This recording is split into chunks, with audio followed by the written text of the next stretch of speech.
Guys, meron tayong big sale tomorrow. Actually, some of our shoes and sandals are on sale. Big sale. Half price, guys. Half price. So, mag-start po tayo dito sa Jordan 1 Low. Yan, ganda po niyan. Brand new, no box. Size 11.5, $89.99. That is $165 retail price. Yan. And then this one, retail price from Nike is $245. Yan, $150 na lang po, size 10. Nag-iisa na lang po yan.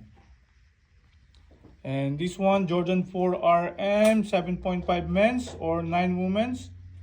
Yan po ay $240. Used na po ito. Pero magandang klase pa po. Tignan yung ilalim.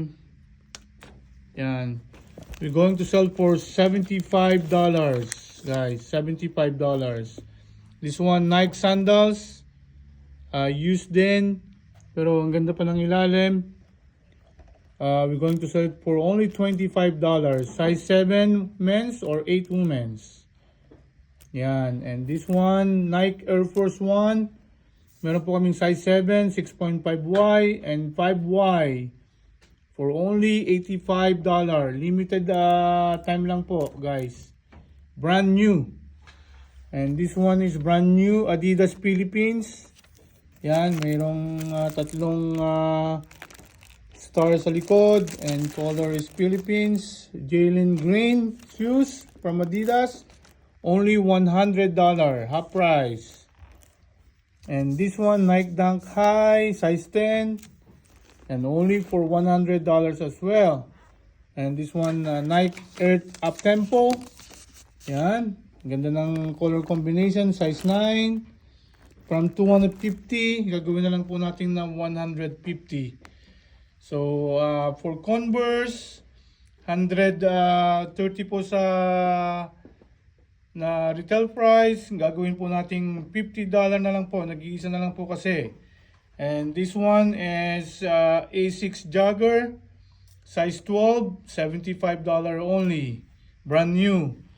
And A6 Gel size 12, $75 also. Yan guys, plastic pa po mga yan, so yung quality po ng mga yan ay magaganda. Yan po yung ating sale for tomorrow. Open po kami from 3 p.m. hanggang 7 p.m. tomorrow. Yan guys.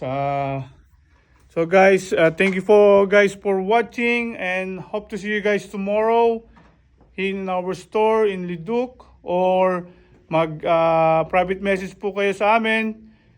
We will respond po as soon as we can, and to reserve the shoes na on sale po namin tomorrow. So that's only for tomorrow, Saturday. So grab your chance guys. We're located here in Leduc. Our address is 5018 49th Street in Leduc, beside po ng Main Street and Filipino Store. Okay guys, thank you. Dito na lang po, and thank you for watching. Have a blessed weekend, and God bless everyone. Thank you. Bye-bye.